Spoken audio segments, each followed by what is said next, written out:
শয়তানের জন্য হারাম হয়, তাহলে কি বোঝা গেল? ইয়াসিন হলো শয়তানের দল। তার কারণ এই শিরনির মধ্যে কোরআন খানি থাকে, শিরনির মধ্যে কোরআন তেলাওয়াত থাকে, বিসমিল্লাহ খানি থাকে, বিসমিল্লাহ পাঠ করা থাকে। আর এই পবিত্র খাবারটাকে শূকরের মাংসের সঙ্গে তুলনা করার জন্য কাফের ও মুরতাদ হয়ে গিয়েছে। এখন থেকে যদি তার কোনো সন্তান হয়, সেই সন্তান তার হালাল জাদা হবে না, হারাম জাদা হবে। আর সে যদি মারা যায়, তার জানাজায় অংশগ্রহণ করা হারাম হবে, কারণ সে কাফের ও মুরতাদ হয়ে গিয়েছে, মুসলমান আর নয়। কেন? একটা পবিত্র জিনিসের সাথে সে নাজায়েজ ও হারাম নাপাক জিনিসের তাসবিহ দিয়েছে, তুলনা করেছে। আসসালামু আলাইকুম। ওয়ালাইকুম আসসালাম। দয়া করে আমার প্রশ্ন উত্তর মৃত্যু ব্যক্তিকে দাফন করে কবরে কি খেজুরের ডাল দেওয়া হাদিসে আছে?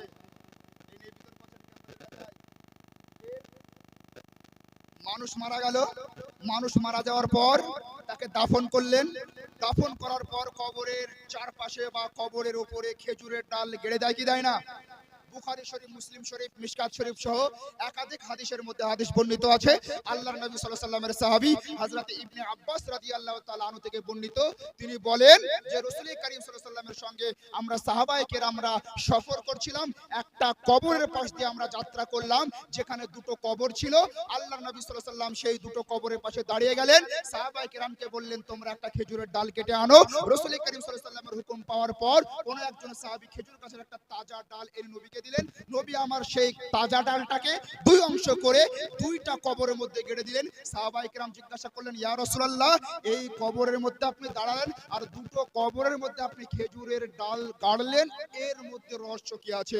আল্লাহর নবী বললেন, এই দুটো কবরের মধ্যে আযাব হচ্ছে আল্লাহর সৃষ্টি খেজুরের পাতা যতদিন না শুকাবে এই কবরের উপরে থাকবে, ততদিন আল্লাহ তাসবিহ করতে থাকবে আর তাদের কবরের আযাব কম হতে থাকবে।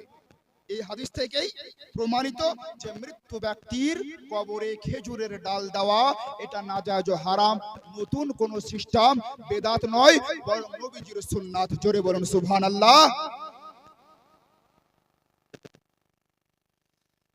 মাজারে চাদর দেওয়া কি পাপের কাজ? একজন বক্তা বলেছেন জাহান্নামে যাওয়ার জন্য মাজারে চাদর ও ফুল দেওয়া যথেষ্ট। এই ব্যাপারে আপনার মতামত কি? যে বক্তা বলেছে মাজারে চাদর দেওয়া এবং ফুল দেওয়ার জন্য জাহান্নামে যাওয়া যথেষ্ট, সেই বক্তার এই বক্তব্যটাই জাহান্নামে যাওয়ার জন্য যথেষ্ট হয়ে গেছে।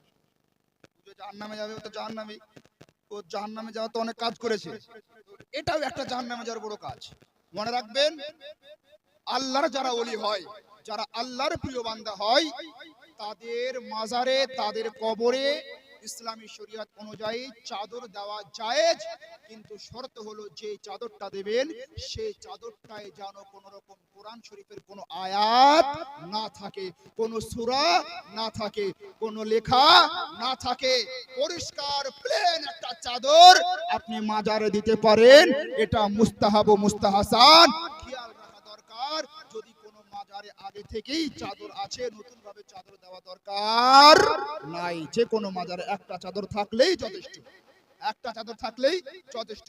আর কবরে, মাজারে ফুল দেওয়া, ওই যে আমি হাদিসটা বললাম যে নবী আমার দুটো কবরে খেজুরের ডাল দিয়েছিলেন, ওই খেজুরের ডাল কবরে দেওয়াকে কেন্দ্র করে ওই হাদিসের ব্যাখ্যায় আল্লামা আব্দুল হক মুহাদ্দিসে দেহলভী রহমাতুল্লাহ আলাইহি বলেছেন, যারা আল্লাহর ওলি হয় তাদের কবরে, তাদের মাজারে ফুল দেওয়া জায়েজ, জায়েজ, জায়েজ, কোনো ক্ষতি নাই। তবে মনে রাখবেন, মাজারে যদি একটা চাদর থাকে, দ্বিতীয় চাদর দেওয়া কোনো দরকার নাই।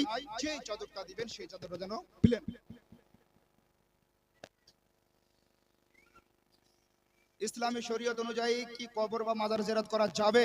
জি, সহিহ মুসলিম, বুখারী, আবু দাউদ, তিরমিজি, মিশকাত শরীফ সহ একাধিক হাদিস গ্রন্থের মধ্যে হাদিস বর্ণিত আছে, কবর জিয়ারত করা বা মাজার জিয়ারত করা এটা সরাসরি নবীজির সুন্নাত। কারণ আল্লাহর নবী সাল্লাল্লাহু আলাইহি সাল্লাম উহুদের প্রান্তরে যে সকল সাহাবায়ে কেরাম আপনার শহীদ হয়েছিলেন, তাদের কবর, তাদের মাজার নবী আমার প্রত্যেক বছর জিয়ারত করতেন। এবং নবীর পিতামাতা ইন্তেকালের পরে আল্লাহর কাছে অনুমতি নিয়েছেন, আল্লাহ আমি কি আমার পিতামাতার কবর জিয়ারত করতে পারি না? আল্লাহ আমার নবীকে অনুমতি দিয়েছিলেন, নবী আমার তার পিতামাতার কবরকে জিয়ারত করেছেন। নবীর ইন্তেকালের পরে আবু আবু বকর সিদ্দিক, উমরে ফারুক, ওসমান গনি, আলী রাদিয়াল্লাহু তাআলা আনহুম আজমাইন, ওই উহুদের প্রান্তরে যে সকল সাহাবায়ে কেরাম ইন্তেকাল করেছিলেন সেই জায়গায় যাদেরকে দাফন করা হয়েছিল সেই জায়গায় গিয়ে তারা প্রত্যেক বছর জিয়ারত করতেন। তাছাড়াও আপনার আবু হুরায়রা, ইবনে মাসউদ সহ একাধিক সাহাবায়ে কেরাম থেকে হাদিস বর্ণিত আছে, আল্লাহর নবী সাল্লাল্লাহু আলাইহি ওয়াসাল্লাম বলেন যে আমি তোমাদেরকে কবর জিয়ারত করতে বারণ করেছিলাম, এখন তোমরা কবর জিয়ারত করো।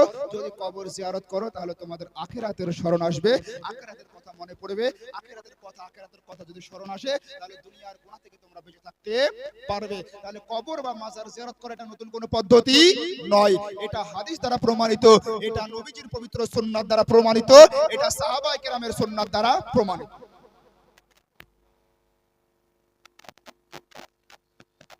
মসজিদের জায়গায় কি মাদ্রাসা তৈরি করা হবে? মসজিদের জায়গা যদি ওয়াকফ থাকে, মানে কেউ মসজিদের জায়গা দান করলো, ধরুন আব্দুর রহমান, এই চাতরার নাম থাকলে কারো রাগ করবে না, আমি উদাহরণ দিচ্ছি, আব্দুর রহমান মসজিদের জন্য 1 বিঘা জমি দান করলো, তো মসজিদের জন্য ওয়াকফ করে দিল, তো ওই জায়গাটা একমাত্র মসজিদে নির্মাণ করা যাবে, সেই জায়গায় মাদ্রাসা নির্মাণ করা যাবে না।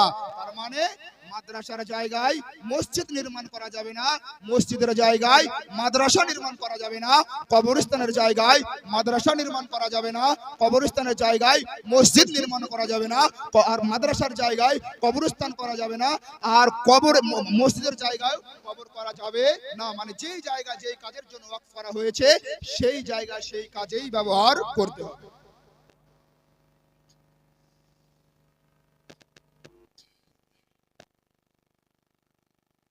মসজিদ কমিটি সিদ্ধান্ত, রমজান মাসে মহল্লার প্রতিটা লোক পিছু তারাবির জন্য টাকা তুলে ইমাম ও মুয়াজ্জিন সাহেবদেরকে দিয়ে বাকি টাকা মসজিদের কাজে লাগায়।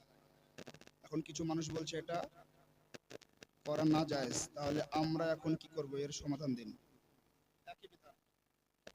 আপনি মসজিদের জন্য ইমাম সাহেব রেখেছেন, ইমাম সাহেব রমজান মাসে তারাবি পড়াবে, তারাবির জন্য আপনি আব্দুল খালিক, আব্দুল মালিক, আব্দুর রহমান, আব্দুল সাত্তার সবার কাছে 200 করে টাকা তুললেন, গোটা মহল্লার টাকা উঠে 20,000 হলো, ইমাম সাহেবকে 10,000, মুয়াজ্জিন সাহেবকে 3,000, আর বাকি টাকাটা আপনি মসজিদে কাজে লাগিয়ে দিলেন, এটা আপনার নাইনসাফি হবে, এটা চলবে না।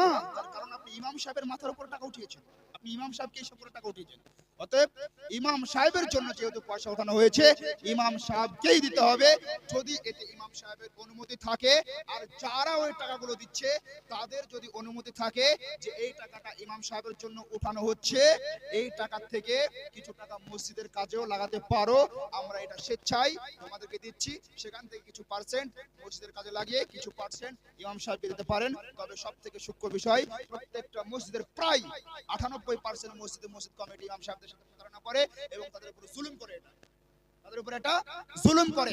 আপনার বাপ মরলো, মা মরলো, আপনার বিটির বিয়া, বেটার বিয়া, গোটা মহল্লার কাজকর্ম সারা মাস সারা বছর খাটা আপনার সাথে পাশে থাকলো, সামনে পিছনে থাকলো, আর তাকে আপনি সারা বছর মাসে 5,000 7,000 করে দিলেন, আর রমজান মাসে 20,000 হলো, ওটা দেখে আপনার পেটে আর হজম হচ্ছে না।